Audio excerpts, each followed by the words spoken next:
आज आपण मराठी या विषयावर ठोकळा प्रश्नसंच पाहणार आहोत। आजचा आपला व्हिडिओ एकदम जोरदार होणार आहे, तर व्हिडिओ शेवटपर्यंत पहा। तुमचे सगळेच प्रश्न या व्हिडिओमध्ये कव्हर होऊन जातील। चला तर व्हिडिओला सुरुवात करूयात। आजचा आपला पहिला प्रश्न आहे, रेखाने दारापुढे सुंदर रांगोळी काढली या वाक्यातील पुढे या शब्दाचा अव्यय प्रकार ओळखा। तर आपले ऑप्शन्स आहेत क्रियाविशेषण, शब्दयोगी आणि उभयान्वयी आणि केवल प्रयोगी। तर यापैकी काय असणार आहे आपले करेक्ट आन्सर? तर आपला ऑप्शन क्रमांक दुसरा बरोबर आहे, शब्दयोगी। तर याचे कारण काय आहे? तर आपण नामाच्या नंतर पुढे हे अव्यय शब्दयोगी अव्ययामध्ये वापरतो। पहा मित्रांनो, दारा या नामाच्या नंतर पुढे हे अव्यय लागलेले आहे, म्हणून मित्रांनो या वाक्याचा प्रकार कोणता आहे? शब्दयोगी। ऑप्शन क्रमांक दुसरा बरोबर। त्याच्या तालावर फुले बोलतात आणि पाखरे साथ करतात या वाक्याचा प्रकार ओळखा। तर ऑप्शन्स आहेत संयुक्त, केवळ, मिश्र आणि गौण। तर काय आहे आन्सर? त्याच्या तालावर फुले बोलतात आणि पाखरे साथ करतात। तर आपला ऑप्शन क्रमांक पहिला बरोबर आहे, संयुक्त। तर का संयुक्त आहे? त्याचे कारण काय आहे? तर दिलेल्या वाक्यात दोन प्रधान वाक्यांना आणीने जोडलेले आहे मित्रांनो। पहा, त्याच्या तालावर फुले बोलतात आणि इथे वापरलेला आहे, नंतर काय आहे? पाखरे साथ करतात, म्हणून या दोन प्रधान वाक्यांना आणीने जोडलेले आहे, म्हणून हे वाक्याचा प्रकार कोणता आहे? संयुक्त आहे। ऑप्शन क्रमांक दुसरा बरोबर। नवरात्र या शब्दाचा समास ओळखा। तर ऑप्शन्स आहेत कर्मधारक, द्विगु, मध्यम पदलोकी आणि द्वंद्व। तर यापैकी काय आहे आन्सर? तर नवरात्र या शब्दाचा समास काय आहे? द्विगु समास आहे। ऑप्शन क्रमांक दुसरा बरोबर। तर कारण आहे मित्रांनो, नवरात्र या शब्दात आपल्याला संख्या दिसते, नवरात्र, नऊ या शब्दाचा आपल्याला काय दिसते? संख्या दिसते। नवरात्रमध्ये आपल्याला संख्या दिसते, म्हणून हा समास आहे द्विगु समास। ऑप्शन क्रमांक दुसरा बरोबर। चाफा बोलेना, चाफा चालेना, चाफ खंत करी काही केल्या फुलेना यातील अलंकार कोणता आहे? तर अलंकार ओळखा असं सांगितलेलं आहे। ऑप्शन्स आहेत रूपक, उपमा, चेतन गुणोत्ती आणि श्लेष। तर यापैकी आन्सर काय असणार आहे?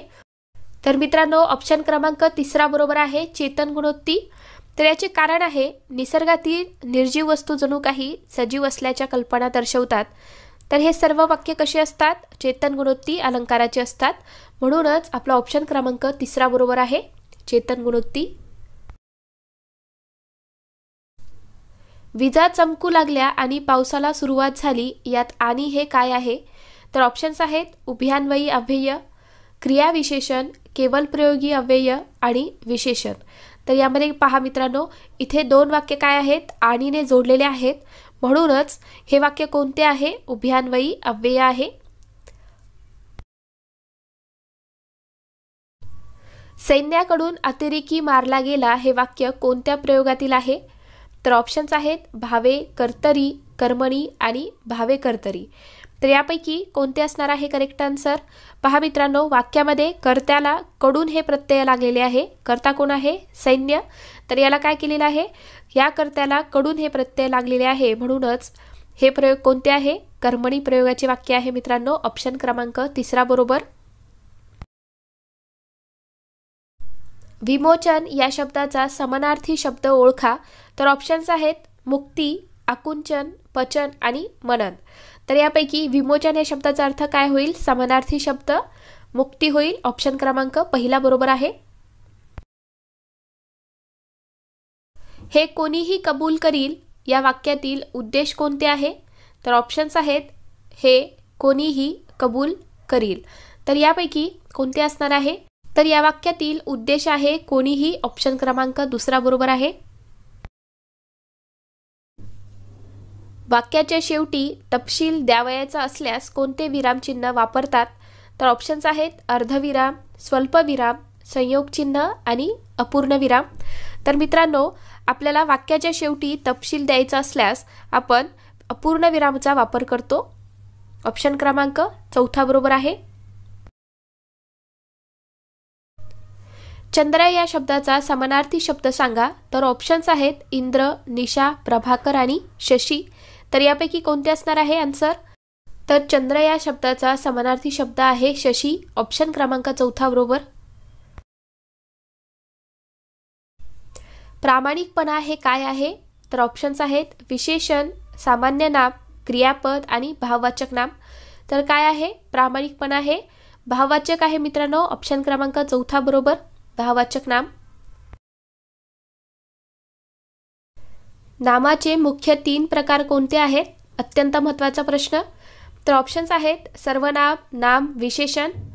दुसरा ऑप्शन आहे आपला सामान्य नाम, विशेष नाम, भाववाचक नाम. तिसरा ऑप्शन आहे सर्वनाम, सामान्य नाम, क्रियापद. आणि चौथे ऑप्शन आहे सर्वनाम, विशेषण आणि भाववाचक नाम. तर यापैकी नामाचे मुख्य कोणते 3 प्रकार आहेत? तर ऑप्शन क्रमांक 2 बरोबर आहे, सामान्य नाम, विशेष नाम आणि भाववाचक नाम. ऑप्शन क्रमांक 2 बरोबर. व्यसन घालणे याचा अर्थ सांगा. तर ऑप्शन्स आहेत वारंवार बजावून सांगणे, खूप दुःख होणे, मर्यादा घालणे आणि हौस पुरविणे.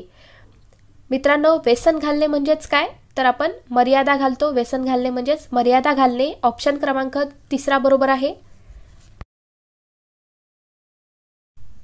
हा, ही, हे, तो, ती, ते हे कोणत्या सर्वनामाचे उदाहरणे आहेत?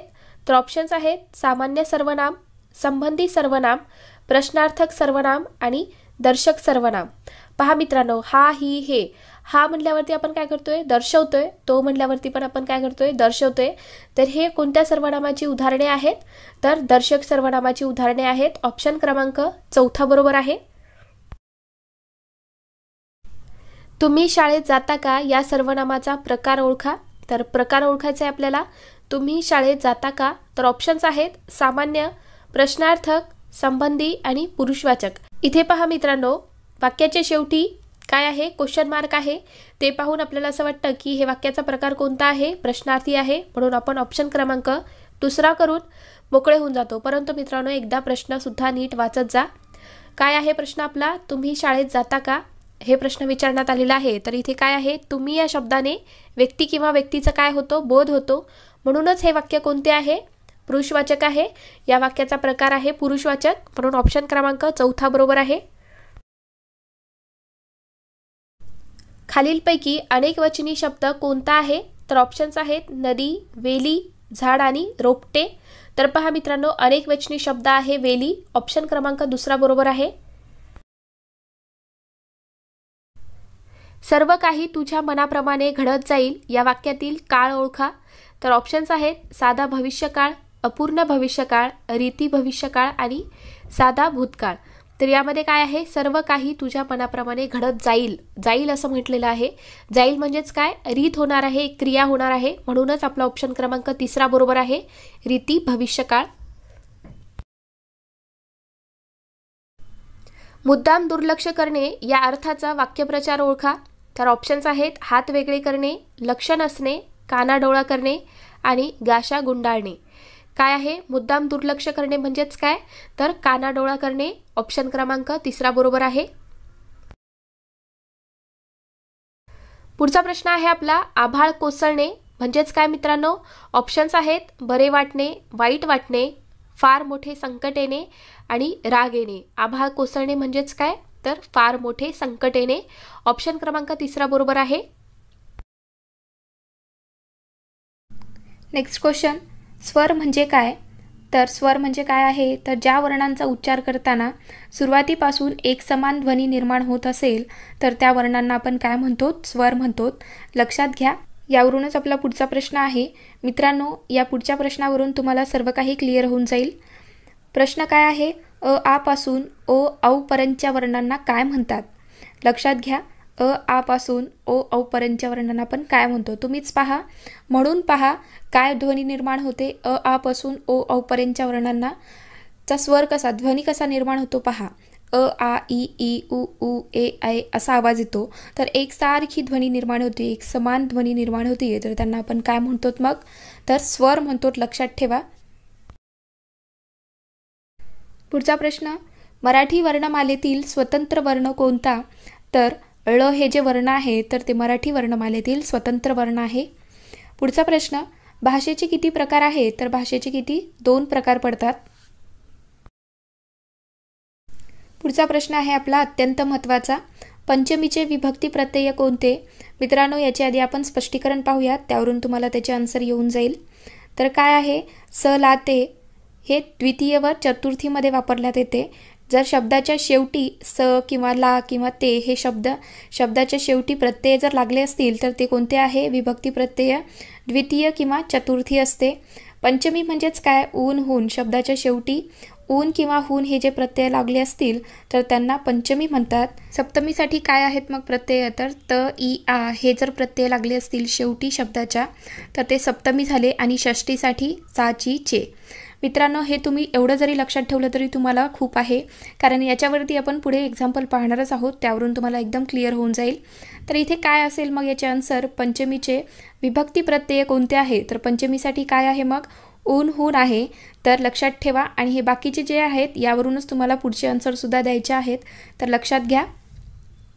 द्वितीय व चतुर्थीसाठी आहे स ला ते, पंचमीसाठी ऊन हून, सप्तमीसाठी त इ आ आणि षष्टीसाठी आहे चा ची चे. हे शब्दाच्या शेवटी जर प्रत्यय लागले असतील तर हे लक्षात असणं तुम्हाला गरजेचं आहे. यावरूनच तुमचे आन्सर तुम्हाला लगेच लक्षात येऊन जाईल. पुढचा प्रश्न आहे आपला, विभक्ती ओळखा. बैलाचा. तर मित्रांनो, तर आत्ताच मी तुम्हाला सांगितलं आहे विभक्ती प्रत्यय कोणते कोणते आहे. शब्दाच्या शेवटी कुठले अक्षर जर लागले असेल तर त्याला काय म्हणतात, कुठली विभक्ती असते, तर ते आत्ताच सांगितलेले आहे. पहा, बैलाचा. तर इथे चा शेवटी लागलेला आहे, तर कुठली विभक्ती असणार आहे? पहा, लक्षात घ्या. तुम्हाला काही आठवते का? पहा, बैलाचा. तर बैलाचासाठी काय असेल मग? चा ची चे. तर हे कुठल्या याच्यात आहे? षष्टीमध्ये आहे, लक्षात ठेवा. पुढचा प्रश्न आहे आपला, राम या शब्दात किती व्यंजने आहेत? मित्रांनो, आपण आधीच प्रश्न पाहिलेला आहे. तर व्यंजने एकूण किती आहेत? 34 आहेत. आणि स्वर किती आहेत? 12 स्वर आहेत आपल्या मराठीमध्ये. आणि इंग्रजीमुळे किती झालेले आहेत? ते 14 झालेले आहेत. इंग्रजी संपर्कामुळे 2 ॲड झालेले आहेत त्यामध्ये. मित्रांनो, मग इथे व्यंजने कोणते कोणते आहेत? स्वर म्हणजे काय? लक्षात ठेवा. स्वर म्हणजे काय? मी आधीच तुम्हाला सांगितलं आहे. अ आ पासून ओ औ पर्यंतच्या शब्दांना काय म्हणतात आपण? अक्षरांना काय म्हणतो? तर स्वर म्हणतो. तर इथे राममध्ये कुठले दिसत आहेत का तुम्हाला ते शब्द? पहा, अ आ इ ई हे शब्द आहेत का राममध्ये? नाहीत. तर राम हे दोन्ही काय आहेत? व्यंजन आहेत. तर मग व्यंजन किती आहेत? राम या अक्षरामध्ये 2 व्यंजन आहेत. आपला पुढचा प्रश्न आहे, यावर्षी पीक पाणी चांगले यावे या वाक्याचा प्रकार कोणता आहे? तर मित्रांनो, परत एकदा तुम्ही वाक्य वाचा. काय आहे? यावर्षी पीक पाणी चांगले यावे. यावे असं म्हणतोय तो. मित्रांनो, वाक्यामध्ये काय आहे मग? शक्यता आहे. शक्यता आहे आपल्याला यावर्षी पीक पाणी चांगले यावे अशी शक्यता आहे. तर या वाक्याचा प्रकार काय होईल मग? विद्यार्थी असे होईल या वाक्याचा प्रकार. पुढचा प्रश्न आहे आपला, अरे रे हाय हाय हे कोणत्या प्रकारचे अव्यय आहे? मित्रांनो, असे शब्द आपण कधी वापरतो? ज्यावेळेस आपण शोक दाखवतो. अरे रे हाय हाय हे शब्द आपण शोक दाखवतो त्यावेळेस वापरतो. तर मग हे कोणत्या प्रकारचे अव्यय आहे मग? शोकदर्शक अव्यय आहे, लक्षात ठेवा. पुढचा प्रश्न, ठीक, जी हाँ, हा, बराय, अच्छा हे कोणत्या अवयवाची उदाहरणे आहेत? तर मित्रांनो, हे शब्द आपण कधी वापरतो? पहा, ज्यावेळेस आपण समोरच्या व्यक्तीशी सहमत असेल, त्यांच्या कोणत्या तरी गोष्टीशी आपण सहमत असेल त्यावेळेस हे शब्द वापरतो. कोणते शब्द? ठीक, जी हाँ, हा, बराय, अच्छा हे शब्द आपण समोरच्या व्यक्तीशी सहमत असेल तेव्हा वापरतो. तर यावरून आपल्याला काय लक्षात येतं मग? तर हे कोणत्या प्रकारची उदाहरणे आहेत मग? कोणते अव्यय आहे हे? तर संमतीदर्शक आहे. लक्षात ठेवा, आपण संमती देतोय, समोरच्या व्यक्तीशी सहमत असेल त्यावरूनच आपल्याला लक्षात ठेवता येईल की हे कोणत्या प्रकारची उदाहरणे आहेत. तर संमतीदर्शक आहेत. नेक्स्ट क्वेश्चन, मराठीत कोणते वचन नाही? नाही असं विचारलेलं आहे, लक्षात घ्या. मराठीत कोणते वचन नाही? आपल्याला सगळ्यांना माहिती आहे एकवचन, अनेक वचन, बहुवचन, पण मराठीमध्ये द्विवचन नाही आहे, लक्षात ठेवा. नेक्स्ट क्वेश्चन, ज्या स्वरांचा उच्चार करायला जास्त वेळ लागतो त्यास काय म्हणतात? तर जास्त वेळ लागणे म्हणजेच काय? दीर्घकाळ लागणे किंवा दीर्घ वेळ लागणे. तर त्याला आपण काय म्हणू शकतो मग? दीर्घस्वर. ज्या स्वरांचा उच्चार करायला जास्त वेळ लागतो त्यास आपण दीर्घस्वर म्हणतो. आणि ज्या स्वरांचा उच्चार करायला आपल्याला कमी वेळ लागतो त्याला काय म्हणतात मग? ऱ्हस्व स्वर म्हणतात, लक्षात ठेवा. 2 व्यंजने एकत्र आले की काय तयार होते? तर 2 व्यंजने एकत्र आल्यावर संयुक्त व्यंजन तयार होतं, लक्षात घ्या. निह प्लस आधार संधी कोणती आहे? तर संधी कोणती आहे हे विचारण्यात आलेलं आहे, लक्षात घ्या. तर आधी आपण काय पाहूयात, स्पष्टीकरण पाहूयात. स्वर, स्वर बरोबर काय मग, स्वर प्लस स्वर. तर स्वर आहे का पहिला अक्षर? नी आहे. तर नी हे स्वर आहे का? नाही. नी स्वर कोणते आहेत मग? अ आ हे आपल्याला माहिती आहेत, हे स्वर आहेत. तर स्वर आहे का पहिला अक्षर? नाही. तर मग हे स्वर होईल का? नाही. पहिला आन्सर मग आपला कट. नेक्स्ट काय आहे? व्यंजन. तर व्यंजन आहे का मग? नी हे व्यंजन आहे, बरोबर आहे. प्लस स्वर आहे का पुढचा अक्षर? स्वर आहे, परंतु नीच्या समोर काय दिलेले आहे? 2 टिंब दिलेले आहेत. तर हे व्यंजन होईल का मग? तर नाही. तर हे काय होईल मग? विसर्ग होईल. तर विसर्ग काय आहे मग? नी हे विसर्ग आहे, 2 टिंब समोर दिलेले आहेत म्हणून त्याला विसर्ग संधी आपण म्हणू शकतो. मित्रांनो, काय होईल मग आपले आन्सर? विसर्ग संधी होईल. निह प्लस आधार म्हणजेच हे काय आहे? आपली विसर्ग संधी आहे. Next question.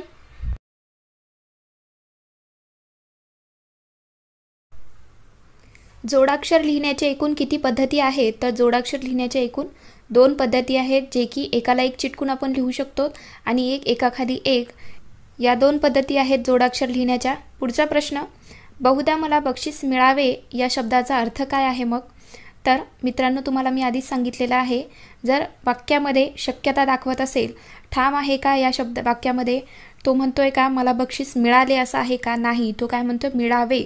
मिळावे म्हणतोय, म्हणून या वाक्याचा अर्थ काय होईल मग? या शब्दाचा अर्थ काय होईल? विद्यार्थी होईल. पुढचा प्रश्न आहे आपला, घोषव्यंजन कोणते आहे? तर घोषव्यंजन आहे घ. नेक्स्ट क्वेश्चन, बारभाई या शब्दाचा समास कोणता आहे? मित्रांनो, एक शॉर्ट ट्रिक काय आहे मग यामध्ये? ज्या शब्दामध्ये समूह आणि आकडे आले असतील, आकडे म्हणजेच कोणते? 12, 13, 14 किंवा 1 असे कोणतेही आकडे आले असतील तर त्याला आपण काय म्हणू शकतो? तर द्विगु समाज म्हणतो. तर मग मित्रांनो, आपला शब्द काय आहे? बाराभाई. तर मग याचा काय होईल मग समास? तर द्विगु समाज आहे, कारण इथे काय आलेला आहे? 12 आलेला आहे, एक आकडा आलेला आहे, म्हणून त्याला आपण काय म्हणतो? द्विगु समाज म्हणू शकतो. पुढचा प्रश्न आहे आपला, मराठीत लिंगानुसार बदलणारी सर्वनामे किती आहेत? तर मराठीमध्ये लिंगानुसार बदलणारी सर्वनामे आहेत 3. तर कोणते कोणते? तो, ती, ते, हा, ही, हे आणि जो, जी, जे. हे जे आहेत ते लिंगानुसार बदलणारी सर्वनामे आहेत. पुढचा प्रश्न, मराठीत मूळ सर्वनामे किती आहेत? तर मूळ सर्वनामे आहेत 9. लक्षात ठेवा, परीक्षेमध्ये येऊ शकतो प्रश्न. मला परीक्षेची भीती वाटते, अधोरेखित शब्दाची विभक्ती कोणती आहे? मित्रांनो, तुम्हाला सांगितलेलं आहे आधीच, अधोरेखित शब्दाच्या तिथे पहा, परीक्षेची, तर ची दिलेला आहे शेवटी. तर काय असेल मग याची विभक्ती? तर चा, ची, चे हे कशामध्ये येतात? षष्टीमध्ये येतात. लक्षात ठेवा, विसरू नका, कारण परीक्षेमध्ये असेच प्रश्न विचारण्यात येतात. नेक्स्ट क्वेश्चन आहे आपला, संत म्हणती सप्तपदे सहवासे सख्य साधूंशी घडते, या ओळीत कोणता अलंकार आहे? तर काय आहे पहा, प्रत्येक शब्दामध्ये काय दिलेले आहे? स, स हे शब्द वापरण्यात आलेले आहेत. मित्रांनो, एकच शब्द जर वारंवार येत असेल, जसे स असेल किंवा त्याचप्रमाणे ग, ग असेल, घ असेल, असा कुठलाही शब्द वारंवार येत असेल तर त्याला आपण अनुप्रास अलंकार म्हणतो. तर इथे काय आहे? स हे शब्द वारंवार वापरण्यात आलेले आहेत, म्हणून हे कुठला अलंकार होईल? अनुप्रास अलंकार होईल. आरती रोज पहाटे उठते आणि धावण्याचा सराव करते, या वाक्याचा प्रकार कोणता आहे? मित्रांनो पहा, इथे 2 वाक्य आहेत. कुठले कुठले? आरती रोज पहाटे उठते हा एक वाक्य आणि धावण्याचा सराव करते हे एक वाक्य. तर हे दोन्ही वाक्य आणीने जोडले गेलेले आहेत. तर या वाक्याचा प्रकार काय होईल मग? तर संयुक्त वाक्य प्रकार होईल. तर नेक्स्ट क्वेश्चन काय आहे आपला, अलका आणि सुनील विजूच्या घरी गेले, या वाक्याचा प्रकार कोणता आहे? पहा मित्रांनो, इथे सुद्धा आणि आहे, वाक्य जोडलेले आहेत, पण पहिला वाक्य पूर्ण आहे का? अलका हे कशावरती डिपेंड आहे? दुसऱ्या वाक्यावरती डिपेंड आहे. अलका आणि सुनील विजूच्या घरी गेले, तर हे दोन्ही वाक्य आहेत का? नाही. तर एकच वाक्य आहे, त्यामुळे हे कुठला प्रकार होईल? केवळ वाक्य प्रकार होईल. लक्षात घ्या. मित्रांनो, आजचा व्हिडिओ तुम्हाला कसा वाटतोय त्यासाठी व्हिडिओला लाईक करा आणि माझी शिकवण्याची पद्धत आवडत असेल तर चॅनलला सबस्क्राईब करून घ्या, जेणेकरून तुम्हाला मी जेव्हा पण व्हिडिओ टाकेल तेव्हा तुम्हाला पहिल्यांदा नोटिफिकेशन मिळतील. आता आपण मराठीतील प्रसिद्ध ग्रंथ आणि त्याचे लेखक पाहूयात. नलदमयंती स्वयंवर व्याख्यान, तर हे कुणाची साहित्यकृती आहे? पहा, तुम्हाला लक्षात येत आहे का? नलदमयंती स्वयंवर व्याख्यान, तर हे कोणी लिहिलेली आहे? तर रघुनाथ पंडित यांनी लिहिलेली आहे. पुढचा, मुद्रा राक्षस, तर मुद्रा राक्षस हे विशाखा दत्त यांनी लिहिलेली आहे. पुढचा प्रश्न, सत्यार्थ प्रकाश, तर सत्यार्थ प्रकाश हा स्वामी दयानंद सरस्वती यांनी लिहिलेली आहे.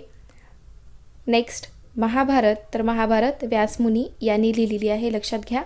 परत एकदा सांगते, नल दमयंती स्वयंवर व्याख्यान हे रघुनाथ पंडित यांचे आहे. मुद्रा राक्षस विशाखा दत्त, सत्यार्थ प्रकाश स्वामी दयानंद सरस्वती आणि महाभारत व्यासमुनी. पुढचा आहे आपला ज्वाला आणि फुले, तर ज्वाला आणि फुले हे कोणी लिहिलेली आहे, तर बाबा आमटे यांनी लिहिलेली आहे. मित्रांनो, व्हिडिओ बिलकुल स्किप करू नका, कारण हा खूप इम्पॉर्टंट टॉपिक आहे. कारण मित्रांनो, मराठी या सब्जेक्टमध्ये या टॉपिकवरती प्रश्न येतात हे तुम्हालाही माहिती आहे. पण काय होतं, इझीच टॉपिक आहे, लगेच होऊन जाईल असं म्हणण्यामध्ये आपली वेळ निघून जाते आणि परीक्षेमध्ये प्रश्न जरी आला तरी आपल्याला लक्षात येत नाही आणि आपल्या हातून मार्क्स निघून जातात. म्हणूनच सांगते मित्रांनो की प्रत्येक मार्क महत्त्वाचा आहे. त्यासाठीच आज आपण या प्रश्नांचा सराव करतोय. याआधी आपण महाराष्ट्रातील प्रसिद्ध ग्रंथ यावरती एक व्हिडिओ टाकलेला आहे. त्यामध्ये सर्व प्रश्न कव्हर केलेले आहेत. सर्व ग्रंथ, लेखक, पुस्तकं वगैरे कोणते आहेत हे सर्व काही आपण त्या व्हिडिओमध्ये कव्हर केलेले आहे. तुम्ही जर पाहिलं नसेल तर पाहून घ्या. त्याची लिंक डिस्क्रिप्शनमध्ये आहे.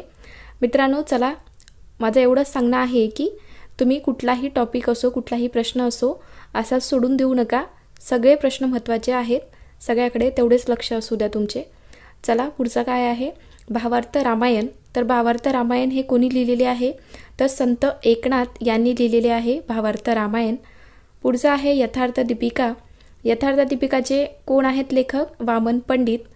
नेक्स्ट गीता रहस्य, लोकमान्य टिळक. आणि भावार्थ दीपिका आपल्याला सगळ्यांना माहीत आहे की भावार्थ दीपिका हे संत ज्ञानेश्वर यांनी लिहिलेली आहे. मित्रांनो, अजून तुम्ही चॅनलला सबस्क्राईब करून घेतला नसेल तर सबस्क्राईब करून घ्या. आपल्या चॅनलवर सर्व परीक्षांची तयारी करून घेतली जाते. आणि व्हिडिओला लाईक करायला विसरू नका. पुढचा पाहूया, आनंदमठ. आनंदमठचे लेखक आहेत बंकिमचंद्र चॅटर्जी. नेक्स्ट आहे आपला ताटीचे अभंग.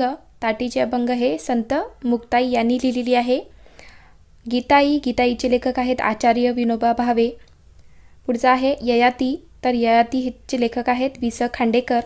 तर ययातीला काय केलेलं आहे, पहिला ज्ञानपीठ पुरस्कार मिळालेला आहे. लक्षात घ्या, ययातीला पहिला ज्ञानपीठ पुरस्कार मिळालेला आहे आणि ही कोणी लिहिली, वि स खांडेकर यांनी लिहिलेली आहे. नेक्स्ट आहे गुलामगिरी. तर गुलामगिरीचे लेखक आहेत महात्मा ज्योतिबा फुले. मित्रांनो, इथे एक तुम्हाला मी ट्रिक सांगते की हे कसं लक्षात ठेवायचं. गुलामगिरी हे कोणी लिहिलेली आहे, महात्मा ज्योतिबा फुले. मित्रांनो, इथे एक ट्रिक आहे की तुम्हाला कसं लक्षात ठेवता येईल की महात्मा फुले हे काय बोलत होते की शिक्षण घ्या, जास्तीत जास्त लोकांनी शिक्षण घेतलं पाहिजे. त्यांनी मुलींसाठी पहिली शाळासुद्धा सुरू केली होती. कधी, 1848ला पुण्यामध्ये. तर त्यांचं काय म्हणणं होतं की जास्तीत जास्त लोकांनी शिक्षण घेतलं पाहिजे, दुसऱ्यांच्या हाताखाली गुलामी करायची नाही, स्वतःच्या पायावर उभे राहा आणि पुढे जा. तर हे जरी वाक्य तुमच्या लक्षात आलं की दुसऱ्यांच्या हाताखाली गुलामी करायची नाही, हे वाक्य कोणाचे आहे, महात्मा ज्योतिबा फुले. त्यांनी काय म्हणत होते की शिक्षण घेतलं पाहिजे, गुलामी करायची नाही. तर यावरून तुम्हाला लक्षात येऊन जाईल की गुलामगिरीचे लेखक कोण आहेत, महात्मा ज्योतिबा फुले. पुढचा पाहूयात, बटाट्याची चाळ पु ल देशपांडे यांनी लिहिलेली आहे. नेक्स्ट आहे आपला ग्रामगीता. तर ग्रामगीताचे लेखक आहेत तुकडोजी महाराज. चांगदेव पासष्टी संत ज्ञानेश्वरांनी लिहिलेली आहे.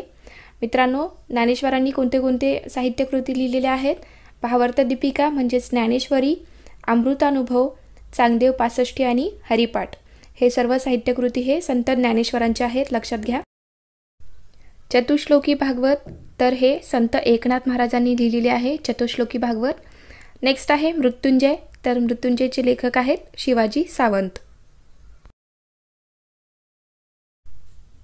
प्रकाशवाटा. तर प्रकाशवाटा हे प्रकाश आमटे यांनी लिहिलेली आहे. तिमिरातून तेजाकडे डॉक्टर नरेंद्र दाभोळकर. नेक्स्ट आहे आपला मराठी सत्तेचा उदय. तर हे न्यायमूर्ती रानडे यांनी लिहिलेली आहे. नेक्स्ट आहे आपला भारताचा शोध. तर भारताचा शोध हे पंडित जवाहरलाल नेहरू यांनी लिहिलेली आहे. युगंधर आणि छावा हे दोन्हीही शिवाजी सावंत यांनी लिहिलेले आहेत. परीक्षेमध्ये यावर प्रश्न नेहमी आलेला आहे, तर स्टार मार्क करून घ्या, इम्पॉर्टंट आहे खूप. युगंधर आणि छावा हे दोन्हीही कोणाचे आहेत, शिवाजी सावंत यांचे आहेत.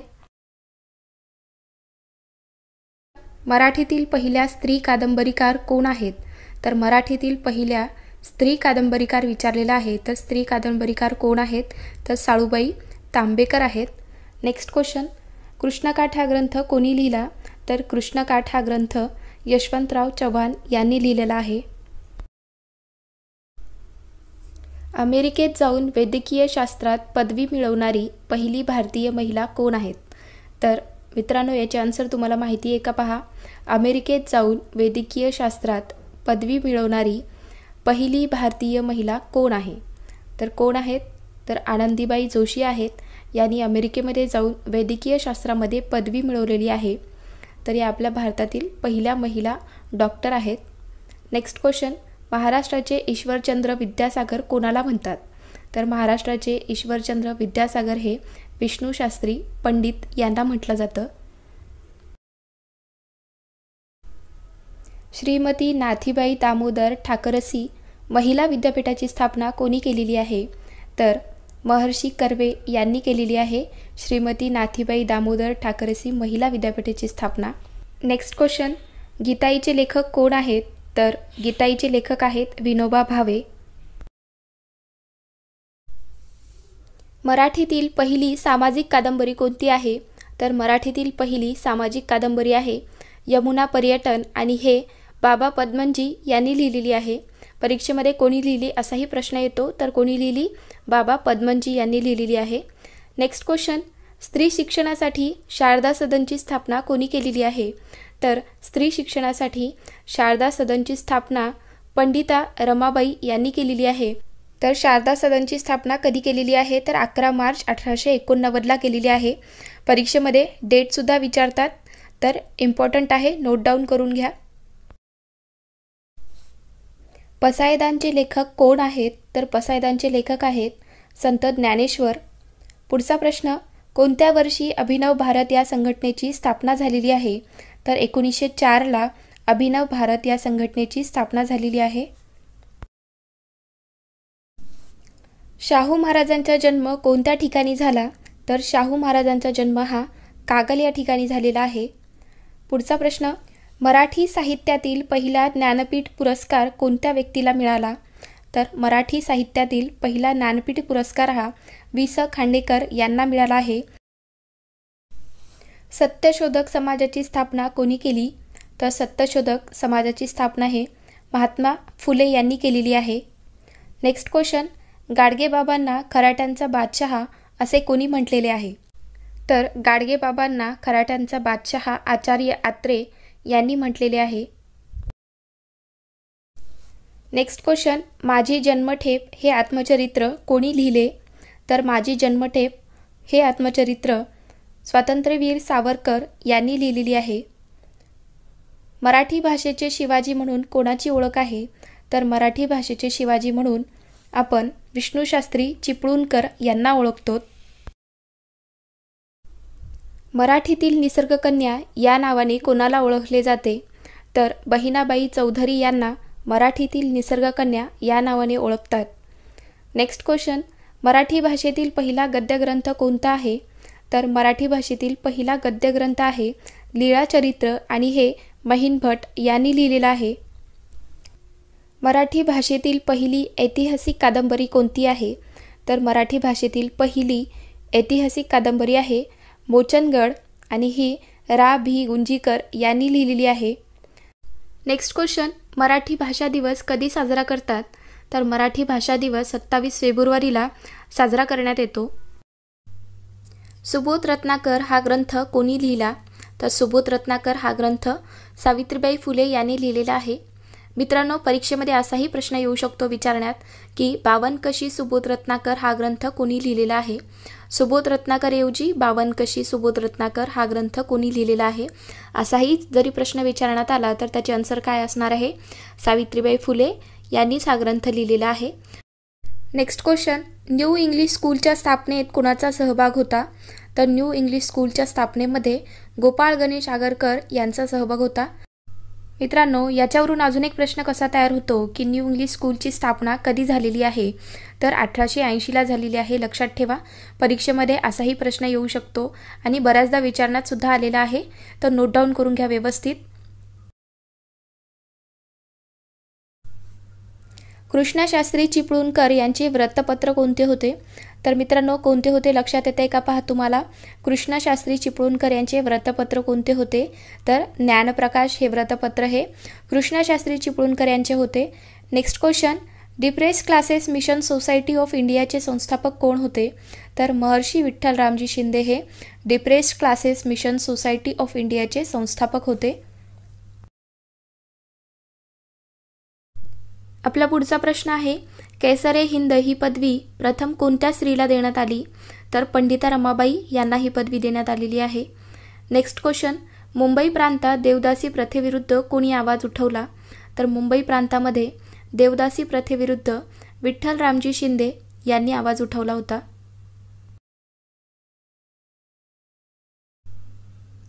स्वामी दयानंद सरस्वती यांचे मूळ नाव काय होते? मूळ नाव किंवा वास्तविक नाव असा प्रश्न विचारण्यात येतो. स्वामी दयानंद सरस्वती यांचे वास्तविक नाव काय? तर मूळ शंकर तिवारी हे असे त्यांचे नाव होते. नेक्स्ट क्वेश्चन, टिळकांनी गीता रहस्य हा ग्रंथ कोणत्या तुरुंगात असताना लिहिलेला आहे? तर टिळकांनी गीता रहस्य हा ग्रंथ मंडालेच्या तुरुंगात असताना लिहिलेला आहे. महर्षी धोंडो केशव कर्वे यांनी विधवा महिलांसाठी पुण्यात कोणती संस्था काढली? तर काय विचारलेला आहे प्रश्न, महर्षी धोंडो केशव कर्वे यांनी विधवा महिलांसाठी पुण्यामध्ये कुठली संस्था काढली होती? तर महिलाश्रम ही संस्था काढलेली होती त्यांनी. नेक्स्ट क्वेश्चन आहे, भारतीय असंतोषाचे जनक म्हणून कोणाला ओळखले जाते? असंतोषाचे जनक म्हणून आपण कोणाला ओळखतो? तर लोकमान्य टिळक यांना आपण ओळखतो. पुढचा प्रश्न आहे आपला, पुण्यात सार्वजनिक सभेची स्थापना कोणी केली? तर पुण्यामध्ये सार्वजनिक सभेची स्थापना ही न्यायमूर्ती रानडे यांनी केली होती. नेक्स्ट क्वेश्चन, महाराष्ट्रात शिवजयंती उत्सवाची सुरुवात कोणी केली? तर महाराष्ट्रामध्ये शिवजयंती उत्सवाची सुरुवात ही बाळ गंगाधर टिळक यांनी सुरुवात केलेली आहे. नेक्स्ट क्वेश्चन आहे आपला, भारतीय अस्पृश्यतेचा प्रश्न हा ग्रंथ कोणी लिहिला? अस्पृश्यतेचा प्रश्न, भारतीय अस्पृश्यतेचा प्रश्न हा ग्रंथ महर्षी विठ्ठल रामजी शिंदे यांनी लिहिलेला आहे. नेक्स्ट क्वेश्चन, गोपाळ गणेश आगरकर यांचा जन्म कोणत्या वर्षी झाला? कोणत्या वर्षी झाला असा विचारण्यात आलेला आहे प्रश्न. तर 1856ला झालेला आहे आणि कोणत्या गावी? तर टेंभू या गावी झालेला आहे. वेदोक्त धर्मप्रकाश हा ग्रंथ कोणी लिहिला? तर वेदोक्त धर्मप्रकाश हा ग्रंथ विष्णुबुवा ब्रह्मचारी यांनी लिहिलेला आहे. पुढचा प्रश्न, पहिले महिला विद्यापीठ 1916 मध्ये कोणी स्थापन केले? कोणी स्थापन केले असा प्रश्न विचारण्यात आलेला आहे. कुठे नाही, कोणी स्थापन केले? तर धोंडो केशव कर्वे यांनी स्थापन केलेले आहे. कधी केले असाही प्रश्न येतो, लक्षात ठेवा 1916ला केलेले आहे.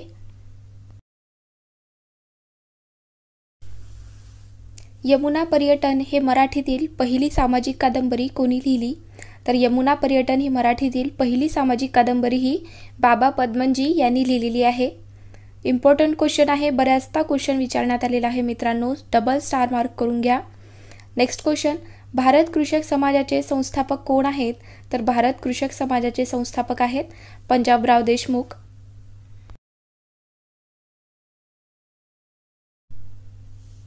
श्रीमती नाथीबाई दामोदर ठाकरसी महिला विद्यापीठाची स्थापना कोणी केली? तर महर्षी कर्वे यांनी केलेली आहे. श्रीमती नाथीबाई दामोदर ठाकरसी महिला विद्यापीठाची स्थापना. पुढचा प्रश्न, मराठी वृत्तपत्राचे जनक कोण आहेत? तर मराठी वृत्तपत्राचे जनक म्हणून बाळशास्त्री जांभेकर यांना आपण ओळखतो.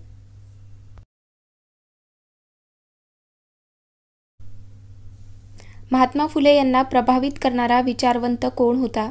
तर थॉमस पेन यांनी महात्मा फुले यांना त्यांच्या विचारांनी प्रभावित केले होते. पुढचा प्रश्न आहे, मुकनायक हे पाक्षिक कोणी सुरू केले? तर मुकनायक हे पाक्षिक डॉक्टर बाबासाहेब आंबेडकर यांनी सुरू केले होते. नेक्स्ट क्वेश्चन पाहूयात. वेदोक्त प्रकरणाशी संबंधित समाजसुधारक कोण होते? तर वेदोक्त प्रकरणाशी संबंधित समाजसुधारक होते शाहू महाराज. पुढचा प्रश्न आहे, हिंगणे येथील स्त्री शिक्षण संस्थेचे संपादक कोण होते? तर हिंगणे येथील स्त्री शिक्षण संस्थेचे संपादक होते महर्षी कर्वे. मित्रांनो, आताच आपण प्रश्न पाहिलेला आहे की महर्षी धोंडो केशव कर्वे यांनी पहिला महिला विद्यापीठाची स्थापना केलेली आहे, तर कधी केली होती? 1916ला केलेली होती. आणि आताचा प्रश्न काय आहे, तर हिंगणे येथील स्त्री शिक्षण संस्थेचे संपादक कोण होते? तर महर्षी धोंडो केशव कर्वे हेच होते. कृष्णाकाठ हे आत्मचरित्र कोणाचे आहे? तर कृष्णाकाठ हे आत्मचरित्र यशवंतराव चव्हाण यांचे आहे. यशवंतराव चव्हाण हे कोण आहेत? आपल्या महाराष्ट्राचे पहिले मुख्यमंत्री होते हे, लक्षात ठेवा. पुढचा प्रश्न, संपूर्ण भूमी ईश्वराची आहे ही घोषणा कोणी केली? तर संपूर्ण भूमी ईश्वराची आहे ही घोषणा विनोबा भावे यांनी केली होती. गोपाळ गणेश आगरकर हे कोणत्या प्रकारचे विचारवंत होते? तर गोपाळ गणेश आगरकर हे बुद्धिप्रामाण्यवादी विचारवंत होते. नेक्स्ट क्वेश्चन, शारदा सदन संस्थेची स्थापना कोणी केली? तर शारदा सदन संस्थेची स्थापना ही पंडिता रमाबाई यांनी केलेली आहे. तर त्यांनी मुंबईला कधी स्थापना केलेली आहे? पहा, शारदा सदनची 1889ला केली होती आणि पुण्यामध्ये 1890ला स्थापना केलेली आहे शारदा सदनची.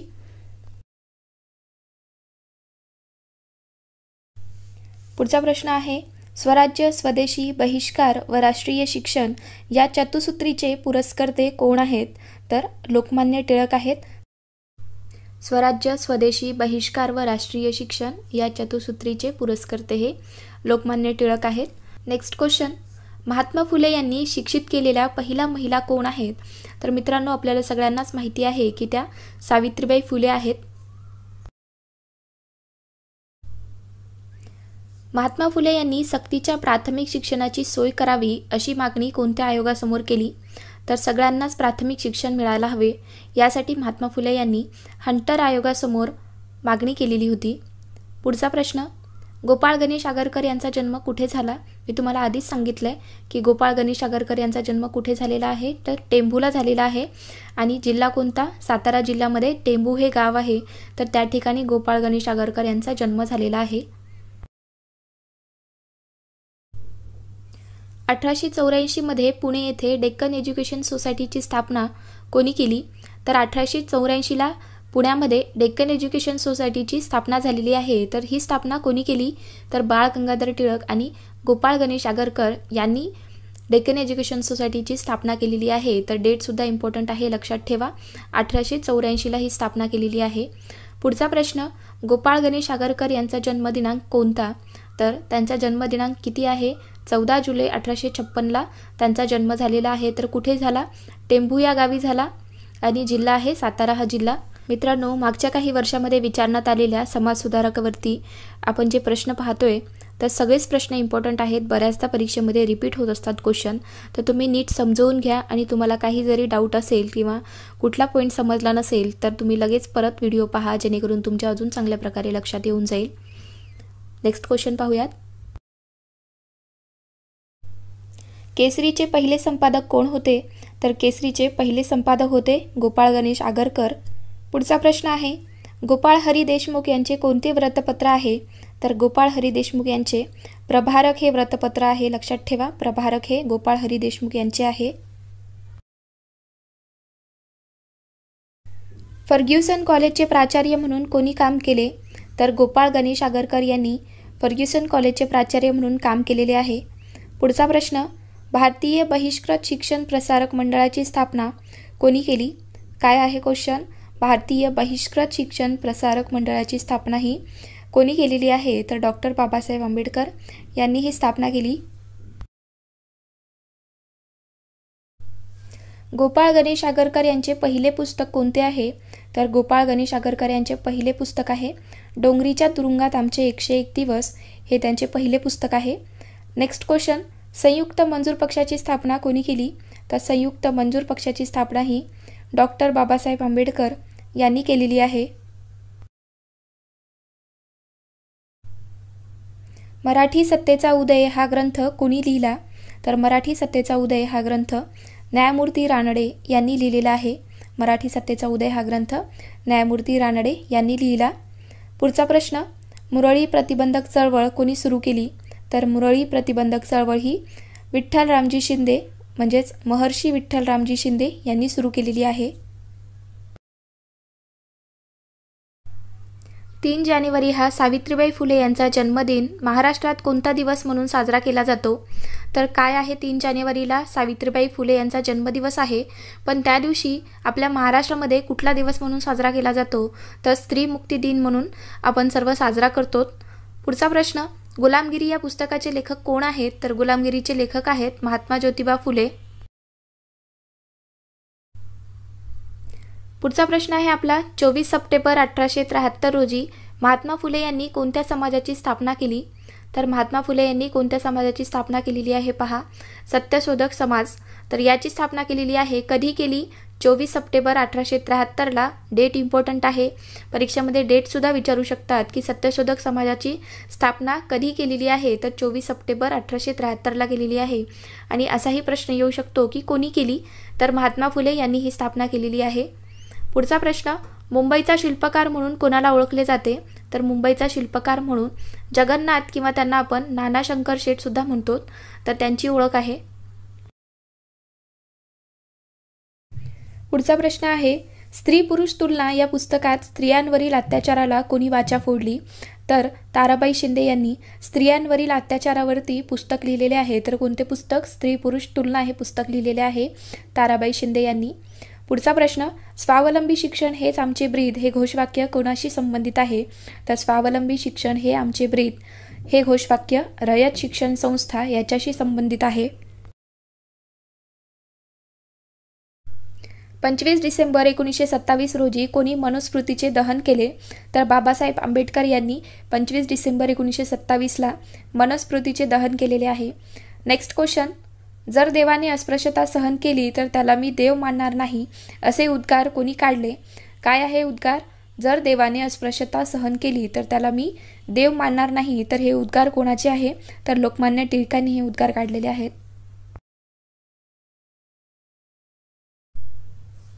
बॉम्बे एज्युकेशन सोसायटीचा मुख्य हेतू काय होता? तर गरीब युरोपियन मुलांना शिक्षण देणे हा हेतू कोणाचा होता? तर बॉम्बे एज्युकेशन सोसायटीचा होता. नेक्स्ट क्वेश्चन, डॉक्टर आंबेडकर यांनी लिहिलेला कोणता ग्रंथ त्यांच्या निधनानंतर प्रसिद्ध झालेला आहे?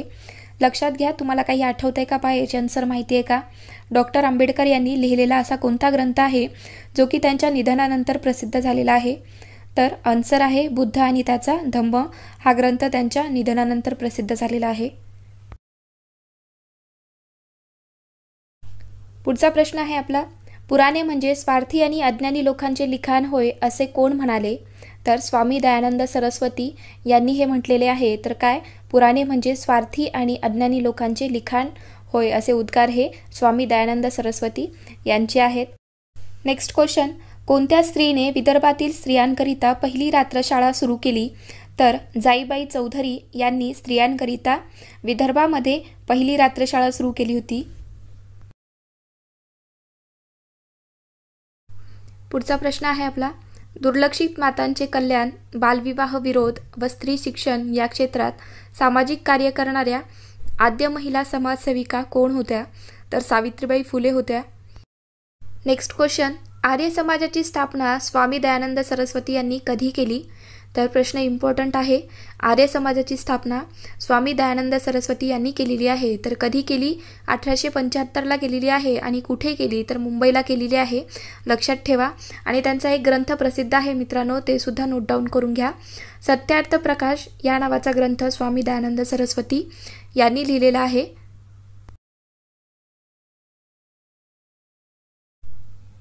भारत सेवक समाजाची स्थापना कोणी केली? तर गोपाळ कृष्ण गोखले यांनी केलेली आहे भारत सेवक समाजाची स्थापना. तर कधी केली? 1905ला केलेली आहे, लक्षात ठेवा. नेक्स्ट क्वेश्चन, विधवा काशवपन बंद करण्यासाठी कोणी नामी घडवून आणला? तर महात्मा फुले यांनी नामी घडवून आणलेला आहे विधवा काशवपन बंद करण्यासाठी. मित्रांनो, तुम्ही चॅनलवर नवीन आहात तर तुम्हा सर्वांचं मनापासून स्वागत आहे. तुम्ही चॅनलला सबस्क्राईब करून घेतला नसेल तर सबस्क्राईब करून घ्या आणि व्हिडिओला एक लाईक करायला विसरू नका. चला तर मग भेटूयात पुढच्या व्हिडिओमध्ये. थँक्यू.